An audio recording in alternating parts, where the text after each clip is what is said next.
Say you're applying for a job at McDonald's. You'd have to fill this out. It's, of course, a job application, and on it you are responsible to give your name and your social security number and, oh, look, your employment history.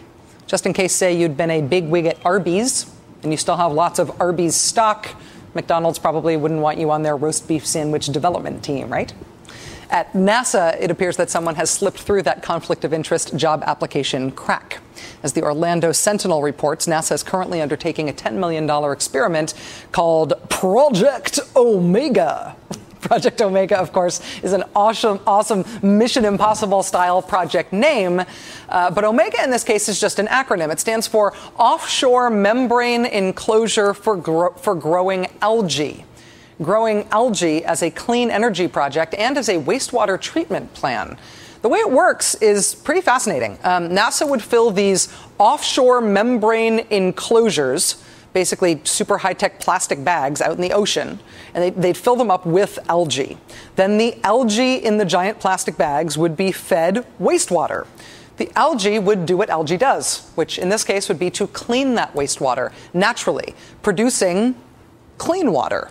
And the clean water would be leached into the ocean through the big plastic bags. The big plastic bags have a one-way membrane, so the clean water could get out. So the waste from algae processing wastewater is essentially clean water that would go back into the ocean. Here's the kicker, though, in that process. In the process of cleaning the wastewater, the algae, in addition to cleaning the water, it also produces fat-soluble molecules called lipids. And lipids can be harvested for fuel. Lots and lots of fuel.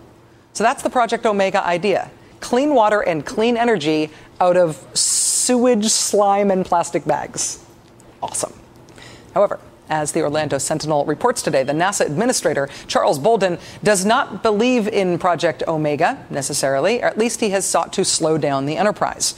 Were his hesitation about Project Omega developed all by himself in a vacuum, Mr. Bolden would not be in the news tonight, and he wouldn't be the subject of an investigation by NASA's Inspector General. But it appears that NASA Administrator Charles Bolden's feeling that Omega is, quote, not a good investment in research dollars at this time may have to do with some counsel he received from an oil company, from Marathon Oil Corporation. As NASA might have known from his job application, Charles Bolden was on the board of directors of the Marathon Oil Corporation from 2003 until last year. He left the board last year to become NASA administrator. And when he left the board, he was given Marathon stock, or stock equivalents, valued at between $500,000 and $1 million. Stock which Mr. Bolden confirms he still owns. Now, how do we know that his ties to Marathon Oil are influencing his opinion on this Project Omega idea? It's not conjecture, actually. It's because he said so in writing. In an email sent to top NASA officials on May 2nd, Charles Bolden said this, quote, I continue to have doubts about the viability of this project, especially after discussions with representatives of Marathon Oil Corporation. Marathon Oil, it should be noted, has its own clean energy projects in the works that could conceivably compete with any technological breakthrough that came from algae. Charles Bolden told the Orlando Sentinel that he does not think there was any conflict of interest in his reaching out to Marathon Oil for advice on Project Omega. And a NASA spokesperson told us this afternoon that the agency stands by its statement to the Orlando Sentinel, that its general counsel, quote, has reviewed the matter and determined there is no conflict of interest. In related news, apparently the phrase conflict of interest doesn't mean what it used to. Joining us now is Jim Oberg, NBC consultant and space engineer. Jim, thank you so much for being here tonight and helping us understand this. Hi, Rachel. Why is NASA in the biofuels from algae business? Well, NASA's been in the algae growing business for a long time because algae can be used for life support systems in space. The idea of making energy from it wasn't in its charter and still isn't.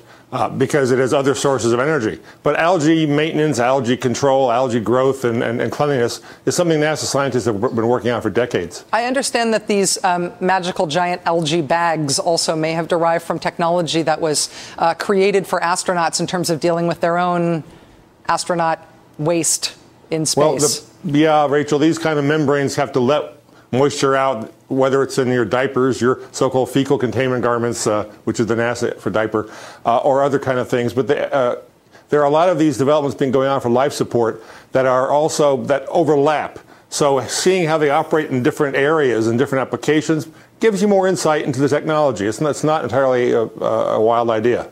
It's clear why an oil company would maybe not be so interested in saying somebody else's biofuel project is any good if they're working on their own biofuel projects, their own clean energy projects. The marathon interest in this not going forward seems to me conceivable. Is it therefore strange that Mr. Bolden reached out to this oil company he was tied to for advice on this project? Well, that's a pile of questions. The marathon interest, as in any petrochemical company, is interested in biofuels, potential biofuels, because they're going to have to refine them.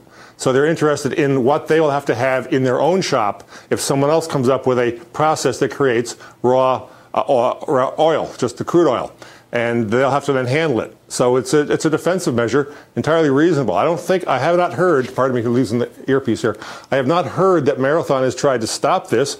In fact, it was news to me that Bolden has tried to stop it. He said he wasn't sure why the project was on NASA's agenda, because it is at the limit of the kind of things NASA's interested in. Is it expected, though, that somebody in the position that Charles Bolden is in as NASA administrator, that he would divest his stock in an oil company if he's going to keep running NASA while NASA is doing energy projects? I don't think that NASA has a whole lot of contracts with oil companies because as the technologies are beyond the edge of NASA's central aviation. Now, it's interested in fuels and jet fuels, but it appears that what Mr. Bolden did that has raised eyebrows is talking directly to Marathon. He made no secret of it. He just talked to them because he knew people there.